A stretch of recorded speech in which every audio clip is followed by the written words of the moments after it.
ஆச்சி மசாலா. எந்த சமையலும் ருசி தேடும் ரகசியம். 20 ரூபாய்.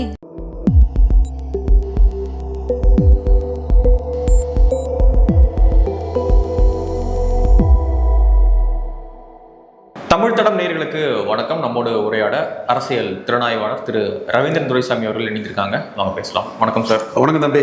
திமுக இந்த தேர்தல் காலத்தில் தனித்து விடப்பட்டிருக்கா அப்படின்ற ஒரு பார்வை இருக்கு. ஏன்னா அங்கிருந்து எல்லாருமே இப்போ டிவிகேவோடு இணைஞ்சிருக்காங்க. இன்னைக்கு மதிமுகவும் விலகி டிவிகேவோடு கூட்டணி வைக்கலாம் அப்படின்ற முடிவு எடுத்திருக்காங்கன்ற செய்திகள்லாம் வருது. அப்படி பார்க்கும்பொழுது இந்த அரசியல் களத்தில் தேர்தல் களத்தில் திமுக இன்னைக்கு தனித்து விடப்பட்டிருக்கா? திமுக எப்படி ஃபியூச்சர் எதிர்கொள்ள போறாங்க? திமுக ஆப்ஷனை மதிமுக மட்டும்தான் கட் பண்ணியிருக்கு. விசிகா கட் பண்ணலையா? ஒரு வகையில் அவங்கெல்லாம் விஜய் கூட நிற்கிறதுக்கான வாய்ப்புகள் தான் மிக பெருமளவு இருக்குது. அது நான் மறுக்க வரல. நானும் என்னோட பார்வையில் அவங்க ஒரு கூட்டணி ஆட்டே போயிடுவாங்கங்கிறது தான் என்னோட ஒரு கருத்தாக இருக்குது. விஜய் தான் அவங்களுக்கு ப்ரியாரிட்டிங்கிறதுல நான் மறுக்க வரல. 35 விழுக்காடு வாக்குகளும் அதிகார பலமும் தான் அவங்களுக்கு ப்ரியாரிட்டி விஜய் சைடு தான். ஆனால் காங்கிரஸ் ராகுல் காந்தி என்ன பண்ணுறாரு? முதலமைச்சர் விஜயையும் தோல்வியடைந்த திமுகவையும் ஈக்குவலாக ட்ரீட் பண்ணுறாரு. ஈக்குவலாக ட்ரீட் பண்ணி பாஜகவுக்கு எதிராக 2 வாரம் வாங்கன்னு கூப்பிட்றாரு. சொல்ல பெருந்தகையை விட்டு அடின்னு அடிக்கிறார். அப்போ காங்கிரஸ் திமுக ஆப்ஷனை காட்டி விஜய் கிட்ட 20-25 விழுக்காடு உள்ளாட்சி தேர்தல் சீட்டு, அம்பாசமுத்திரம் சீட்டு, விஜய் ஸ்ட்ராங்கானு கொடுக்காம அவரே கேண்டிடேட் போடலாம், அம்பாசமுத்திரம் சீட்டு, 15-20 மக்களவை சீட்டுன்னு பேரம் பேசக்கூடிய அரசியலை வழக்கமாக காங்கிரஸ் செய்யும் மாதிரி செய்கிறது மாதிரி டாக்டரையா சொன்னார்ல, நாங்களும் காங்கிரஸும் சேர்ந்தால் ஆட்சியே மாறும்னார்ல. டக்குன்னு 10 சீட்டு கொடுத்த காங்கிரஸுக்கு 16 சீட்டு கொடுத்து லாக் பண்ணிட்டார். ஒரு ஆப்ஷனை ஓப்பன் பண்ணதும் லாக் பண்ணி பாமகவை வீழ்த்திட்டார் கலைஞர். ஸோ காங்கிரஸுக்கு ஆப்ஷன் திமுகவை காட்டி தாவேக்காக்கிட்ட அவங்க ஸ்டெப் எடுக்கிறாங்க. அல்லது இந்த 2 பேருக்கும் ஒரே வார்த்தை போட்டு வாழ்த்துக்கு பதில் சொல்லணுமா? தேவையில்லை. அடுத்து விசிகா கலைஞருக்கு ஆதரவான அறிக்கைகளை கொடுத்து அவங்களும் திமுக ஆப்ஷனை ஓப்பன் பண்ணுறாங்க. அடுத்து இந்திய கம்யூனிஸ்ட் முத்தரசன் அடிச்சுட்டாரா? இன்னைக்கு ஆராசா சொல்லியிருக்காரு, இவர் வன்னியரசு அவர்கள் அமைச்சர் அவர்கள் சொல்லியிருக்காரு, ஆராசா அவர்கள் பாஜக பக்கம் திமுகவை இழுத்துட்டு போயிட்டு இருக்காரு அப்படின்னு விமர்சனம் பண்றாங்க. கடுமையான விமர்சனம் தான். அதுதான் சொல்றேன், நீங்க அப்படியெல்லாம் போகக்கூடாது. நாங்கள் தாவேக்கா கிட்ட 2 சீட்டை 3 சீட்டாக்கிறதுக்கு ஆப்ஷனை ஓப்பன் பண்ணி வைக்கணும். நீங்கள் பாஜக கூட போய் கலைஞர் ஜெயித்த மாதிரி ஜெயலலிதா ஜெயித்த மாதிரி ஜெயித்தரக்கூடாது. எங்களுக்காக நீங்கள் தியாகம் பண்ணணும். உங்கள் ஆப்ஷனை காட்டி நாங்கள் விஜயை மிரட்டுவோம், அதுக்கு நீங்கள் துணை நிற்கணுங்கிறாங்க. நீங்கள் தான் அது திமுக நல்லா பெரிய அளவு வாஜ்பாய் ஜெயித்த மாதிரி ஜெயிக்கலாம். மிகப்பெரிய இந்துக்கள் எழுச்சி ஸ்டாலினை பெரிய லிஃப்ட் கொடுத்துடலாம். கலைஞருக்கு 99 கொடுத்த மாதிரி ஜெயலலிதாவுக்கு 98 கொடுத்த மாதிரி. அது ஸ்டாலின் தான் முடிவெடுக்கணும். என்ன லாபம் நீங்கள் கேட்குறீங்க இல்லையா? இந்த கேள்வி தான் பலரும் கேட்குறாங்க. ஸோ இதை சொல்லி அப்படி ஒன்று நடக்கக்கூடாதுன்னு நீங்கள் இப்படியே இருந்து நாங்கள் உங்கள் கூட வந்துடுவோம், எங்களுக்கு ஆப்ஷனை ஓப்பன் பண்ணி வைங்க, நாங்கள் அதை உங்களை காட்டி 15 சீட்டு காங்கிரஸ் வாங்கிடுவாங்க, நாங்கள் 2 MP 3 MP ஆக்கிடுவோம், அல்லது நாங்கள் திமுகவோட போயிடுவோம்னு அவங்க அரசியலை பண்ணுறாங்க. பாஜக கூட போயிட்டாருன்னா ஆப்ஷன் முடிஞ்சது இல்லை, ஆப்ஷன் இல்லைல்ல. பாஜக கூட போகிறதும் போகாததும் அவங்க விருப்பம். என்னோட கருத்து, இந்திய தர்மம், இந்துக்களின் தர்மம், சனாதன தர்மத்துக்கு ஒரு காவல நாட்டு, அதை முன்னிறுத்தக்கூடிய பாஜகவுக்கு யூபியில் கம்யூனிஸ்ட்காரன் இந்து விரோத செயல் பண்ணி நம்பர் 1 கட்சி ஆக்கின மாதிரி, கர்நாடகாவில் கம்யூனிஸ்ட்காரன் இந்து விரோத செயல் பண்ணி நம்பர் 1 கட்சி ஆக்கின மாதிரி, பீகாரில் பண்ண மாதிரி தமிழ்நாட்டிலையும் பண்ணிட்டு தான் இந்த கம்யூனிஸ்ட்டு காங்கிரஸ் எல்லாம் அவங்க பண்ணக்கூடிய சந்தர்ப்பவாதம், சுயநலம், பச்சோந்தித்தனத்துக்கெல்லாம் சனாதன தர்மத்தையும் இந்து தர்மத்தையும் தாங்கி நிற்கக்கூடிய பாஜகவை ஒரு பழியாக சொல்லிக்கிட்டு அவங்க எல்லா அரசியல் பச்சோந்தித்தனம், கட்சி மாறுதல், அணி மாறுதல், இது எல்லாமே அதிகார வேட்கை, இதெல்லாம் பண்ணிட்டு இருக்கிறது இந்துக்கள் மத்தியில் பாஜகவுக்கு ஆதரவான ஒரு இது, குறிப்பாக மோடிக்கு ஆதரவாக மக்களவையில் வருங்கிறது என் போன்றவர்களோட ஒரு எதிர்பார்ப்பு, நம்பிக்கை. பட் அவங்க என்ன கணக்கு வைக்கிறாங்க? பாஜக அங்கே மைனஸு. அப்போ இவங்க பாஜக கூட போகாமல் இருந்துட்டாங்கன்னா நாங்கள் திமுக கூட போயிடுவோம். எதுக்குங்க திமுக அணியை விட்டு விஜய்கிட்ட 2 மந்திரி வாங்கியிருக்கக்கூடிய ராகுல் காந்தி விஜய்க்கு வாழ்த்து தெரிவிக்கிற மாதிரி ஸ்டாலினுக்கும் வாழ்த்து தெரிவிக்கணும். நான் வந்து டே டு டே பொலிட்டிக்ஸில் தரவுகளை வச்சு தான் என் கணக்குகளை சொல்கிறேன். எதுக்கு செல்வ பெருந்தகையை தூண்டி விட்டு கடுமையாக விஜய அட்டாக் பண்ணும்? செல்வ பெருந்தகை கடுமையாக அட்டாக் பண்ணுறாரு. செல்வ பெருந்தகை திமுக போக போறான்ற ஒரு பேச்சு இருக்கு. அதன் காரணமாகத்தான் எங்க நீங்கள் இதெல்லாம் ஒரு அரசியல் பேச்சு இல்லை தம்பி. ஒரு திமுகவுக்கு போகலாம். அவரை வந்து மோடியே தலையிட்டு எங்களுக்கு எஸ்சி ரெப்ரசன்டேஷன் கம்மி, உதித்ராஜ் தப்பு பண்ணிட்டாரு, ராம்தாஸ் அதவலை மட்டும்தான் எங்கிட்ட இருக்கிறாரு, பஸ்வானுக்கு சன் இருக்கிறாப்புல, உங்களுக்கு இந்திய அளவில் உங்களுக்கு பெரிய ஒரு பொறுப்பு தாரோம், நீங்கள் ராகுல் காந்தியோட எஸ்சி மக்களை ராகுல் காந்தி புறக்கணிக்கிறத உங்களை புறக்கணிக்கிறதுக்கு எதிராக ஒரு அறிக்கை கொடுங்கன்னு மோடியே அவரை பெரிய ஒரு அந்தஸ்து கொடுத்து ஒரு மத்திய அமைச்சர் ராஜ்யசபான்னு கூட அவர் எடுக்கலாம். அதுக்கான தகுதி அவருக்கு இருக்குது. நானே வந்து ட்ரைபல்ஸு மோடிக்கிட்ட இருக்கக்கூடிய அளவுக்கு ஷெட்யூல் காஸ்ட் பீப்புள் இல்லைங்கிற எண்ண ஓட்டம் நானே மோடிக்கிட்ட ரிப்போர்ட் பண்ணியிருக்கிறேன். 2 ஸ்டேட்டில் ட்ரைபல் சீஃப் மினிஸ்டர் பாஜகவுக்கு இருக்காங்க. பாபுலால் மராண்டி உத்தரகண்டில் இருக்கிறாரு. ட்ரைபல் பிரசிடென்ட் ஆஃப் இந்தியா இருக்கிறாங்க. பட் எஸ்சி ஓட்டு காங்கிரஸுக்கு தான் இருக்குது. மோடியோட பிஜேபியோட கம்பேர் பண்ணும்போது அப்பர் காஸ்ட் பெரிய அளவில் வந்துட்டாங்க. சுகந்த அதிகாரினாலும் சரி, யோகி ஆதித்யநாத்னாலும் சரி, தென் இதில் ஹேமந்த் பிஸ்வா சர்மானாலும் சரி, பட்னாவிஸ்னாலும் சரி, அப்பர் காஸ்ட் வந்து இன்னும் ராஜ்புட் சிஎம்ஸ்னாலும் சரி பெரிய அளவில் வந்துட்டாங்க. அதே வேளை ஓபிசி சிஎம் வந்து மோகன் யாதவ்னாலும் சரி, சாம்ராட் சௌத்ரினாலும் சரி, ஓபிசியும் பெரிய அளவில் ராகுலை தாண்டி இருக்கிறாங்க.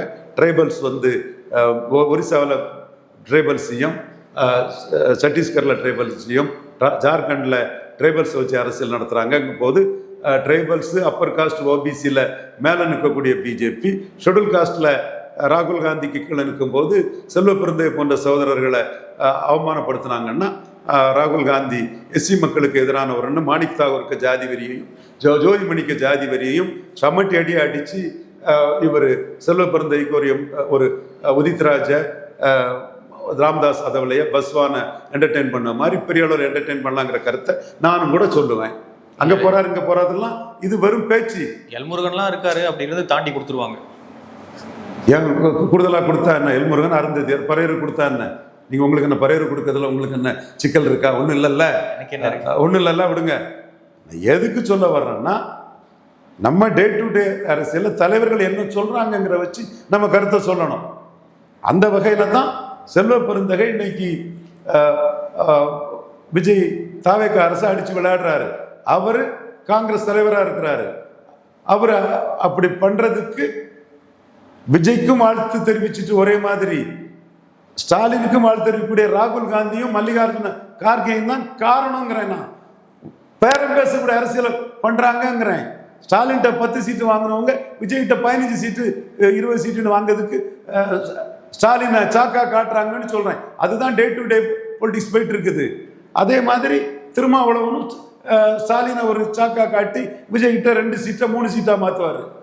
உங்களுக்கு புரியுதுங்களா நான் சொல்லக்கூடிய அரசியல்? டே டு டே அரசியல் இது போயிட்டு இருக்குது. நாளைக்கு நடக்கிறது எப்படி நடக்கலாம். இல்லை, ஸ்டாலின் எப்படி வந்து கூட்டணியை ஒரு ஓவர்ஃபுல்லாக வச்சிருந்தாரோ அதே போலதான் இன்னைக்கு விஜய் அவர்கள் வச்சிருக்காரு. இப்போ எல்லாரும் வந்துட்டு இருக்காங்க, மதிமுக கூட இப்போ வந்துட்டாங்க. அப்படி இருக்கும்பொழுது கூடுதலாக எப்படி எல்லாரும் சீட்டு கொடுத்துட முடியும்? அது அந்த வாங்குறவனுக்கும் விற்கிறவனுக்குள்ள விஷயம். விஜயை காட்டி 3 எம்எல்ஏ வாங்கி ஒரு ராஜ்யசபா வாங்கல, விஜயை காட்டி 3 எம்எல்ஏயும் ஒரு ராஜ்யசபாவும் கூடுதலாக காங்கிரஸ் வாங்கல, கம்யூனிஸ்ட்காரன் 5 குறைச்சிட்டு போகல, மதிமுகவுக்கு ஒன்றும் இல்லாமல் போகல, தேமுதிக வாங்கின மாதிரி. தேமுதிக பார்கெனிங் இருக்கு. அதுதானங்க மூப்பனார் பண்ணாரு, டாக்டர் ஐயா பண்ணாரு, அதைத்தானங்க ராகுல் காந்தி பண்றாரு, திருமா பண்றாருங்கிறேன்னா. அதை பண்ண விடாம பாஜக கிட்ட லாக் ஆயிட்டாருன்னு வைங்க ஸ்டாலின். பிறகு ஆப்ஷனை காட்ட முடியாதுல்ல.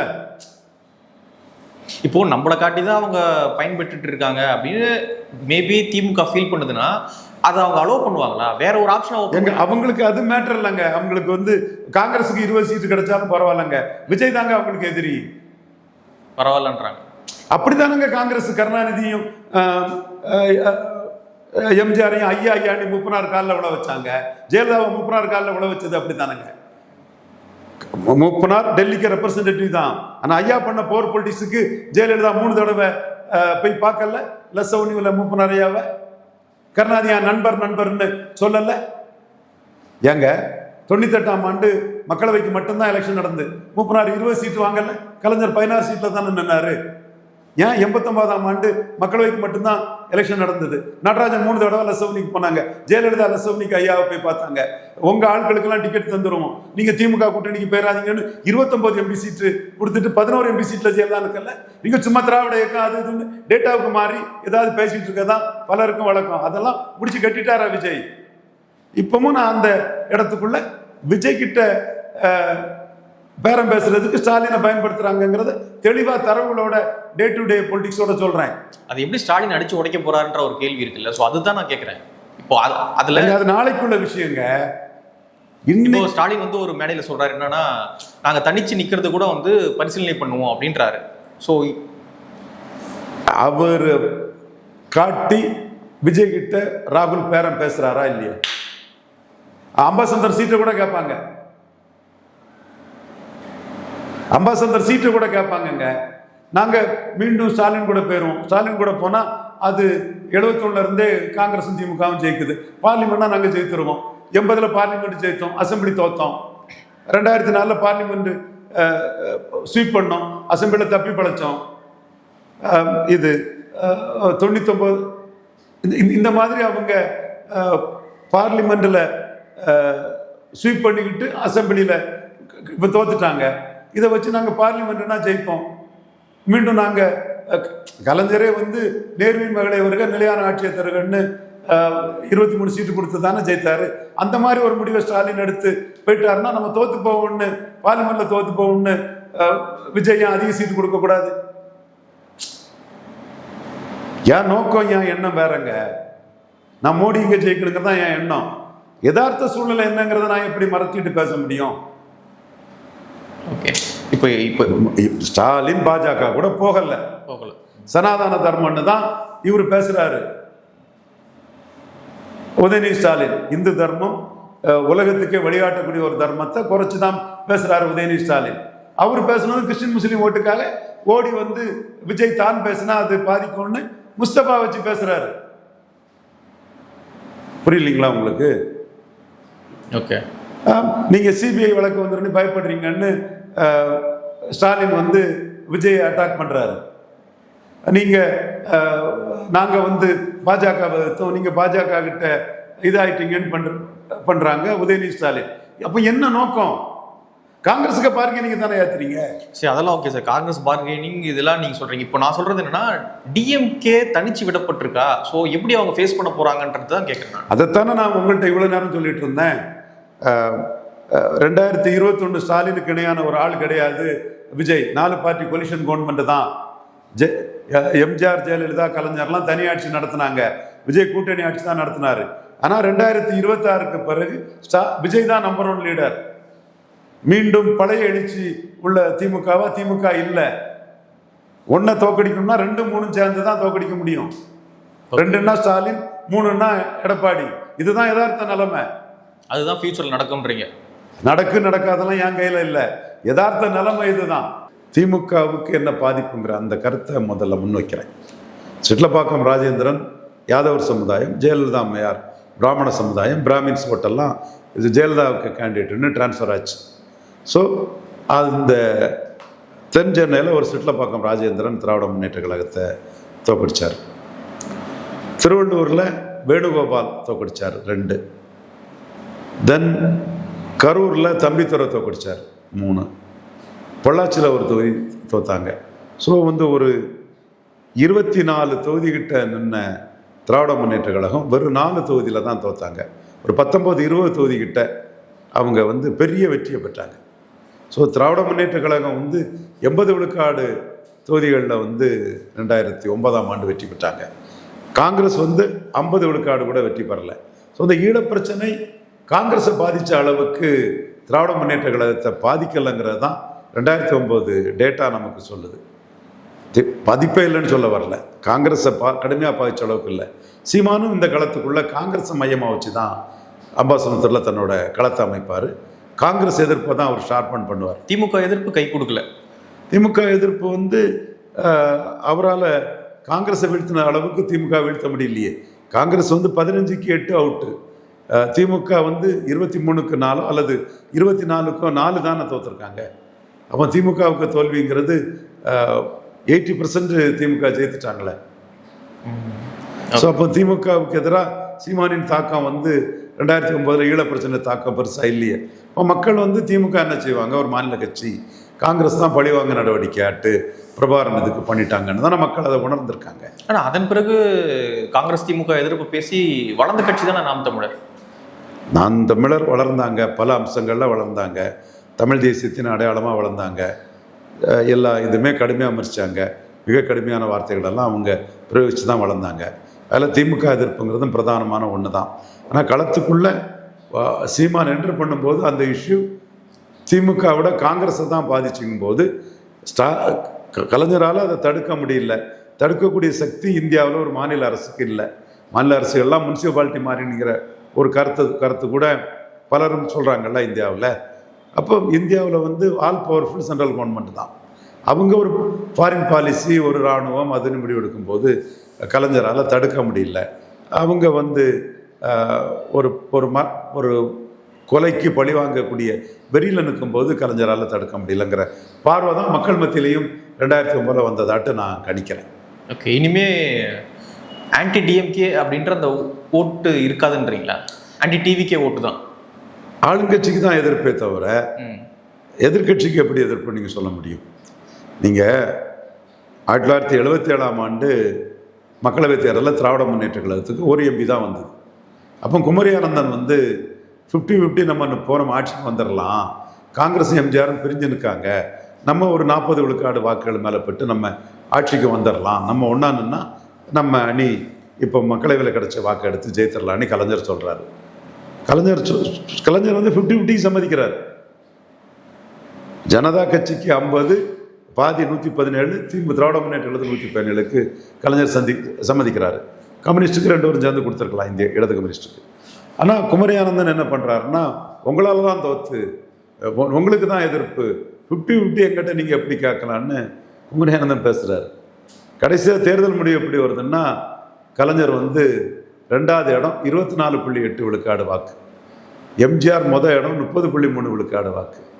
சென்னையில் கலைஞர் வந்து எம்ஜிஆரோட பெரிய தலைவர், தஞ்சாவூரில் எம்ஜிஆரோட பெரிய தலைவர், வன்னியர் பெல்ட்டில் வன்னியர்கள் ஆதரவில் பெரிய தலைவர்.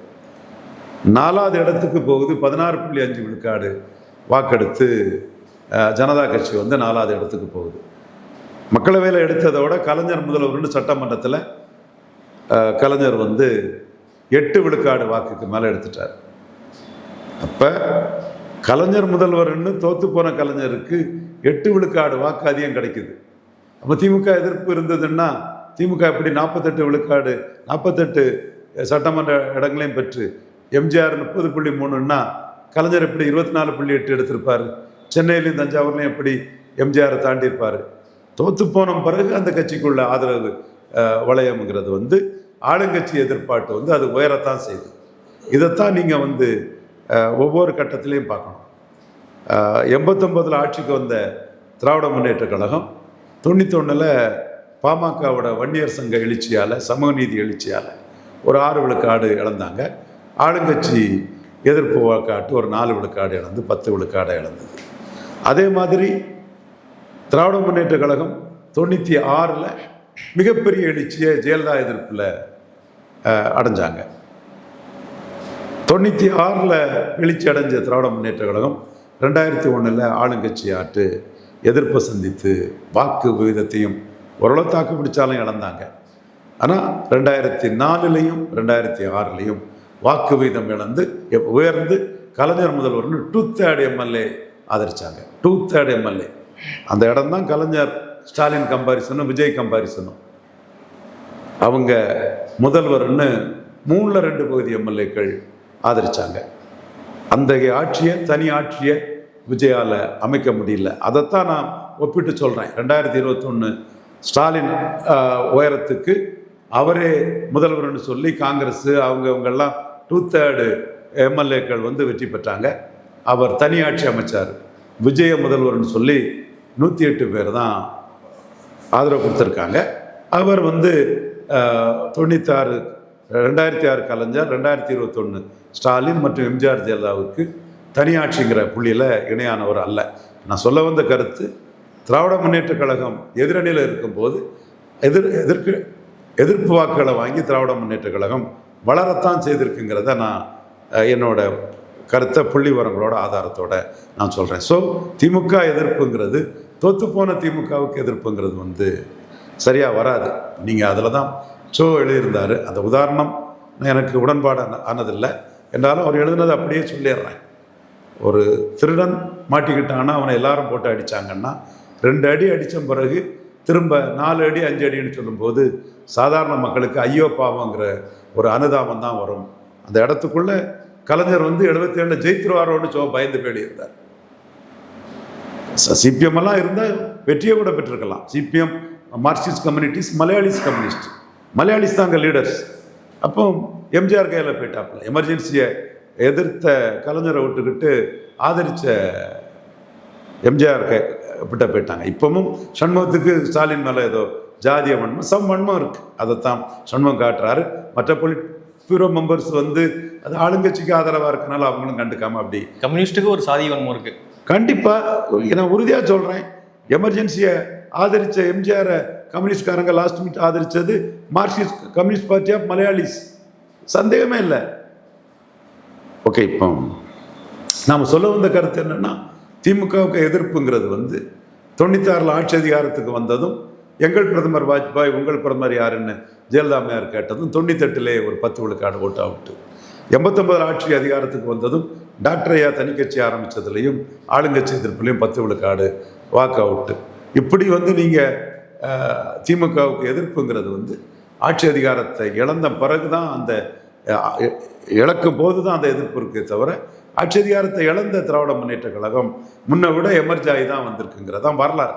அப்போ நீங்கள் எதிர்ப்பு அரசியலில் உதயநிதி ஸ்டாலின் விஜயை கிண்டல் பண்ணி நீங்கள் ஒரு நீங்கள் திமுக ஸ்டாலின் முதல்வர் சொன்னவங்களை வச்சு ஆட்சி அமைச்சிருக்கீங்கன்னு சட்டசபையில் ஷைன் பண்ணும்போது அது திமுகவுக்கு கடைசியாக உள்ள வாக்கை விட அதிக வாக்கை தான் ஆளுங்கட்சி எதிர்ப்பு வாக்கை தான் கொண்டு வரும். குறிப்பாக ஆளுங்கட்சி எதிர்ப்பு வாக்க திமுக கவரக்கூடிய இடத்துல சென்னை, டெல்டா போன்ற இடத்துல தெளிவாக இருக்குது. கோயம்புத்தூரில் மிக்சடாக இருக்குது. பாமக வந்தால் வடபுலத்திலையும் திமுக தான் ஆளுங்கட்சிக்கு எதிரணி ஆயிரும். பாமக மட்டும் எடுத்தாலே போதும் ஆளுங்கட்சிக்கு எதிர திமுக தான்ங்கிற முழுமையான ஒரு உருவம் கிடச்சிடும். பட் அது பாமக அதிமுகன்னா ஆளுங்கட்சிக்கு எதிர அதிமுக பாமகவா திமுகவாங்கிறது ஒரு கேள்விக்குறியாட்டே இருக்கும். எனிவே தோற்று போன திமுகவை எதிர்த்து நம்ம வாக்கு வங்கி ஒருத்தருக்கு வர முடியும்னா அது என்னை பொறுத்தளவில் 77 கலைஞர் அதை டிஸ்ப்ரூவ் பண்ணிட்டாரு. 8 விழுக்காடு யாரும் நீதி, நியாயம், நடுநிலைமை, அரசியலை அறியணும், அரசியலை என்லைட்டன் ஆகணும், நம்ம யாரோ எடுத்த வாந்தியை எடுத்து தப்பாக சாப்பிட்டுட்டு இருக்கோங்கிறத கொஞ்சமாவது உணர்வுள்ளவர்கள் 1977 மக்களவை ரிசல்ட்டையும் 1977 சட்டமன்ற ரிசல்ட்டையும் பார்த்துக்கிட்டு ரவீந்திரன் துரைசாமி கரெக்டுங்கிறத புரிஞ்சுக்குவாங்க. ஸோ தோற்று போன திமுக எதிர்ப்புங்கிறதெல்லாம் வேலைக்காகாது, அது சரியாக இருக்காதுங்கிறது தான் புள்ளி விவரங்கள் நமக்கு காட்டுது. பார்க்கலாம் சார், நிறைய விஷயங்கள் மட்டும் பகிர்ந்துக்கிட்டீங்க. நன்றி.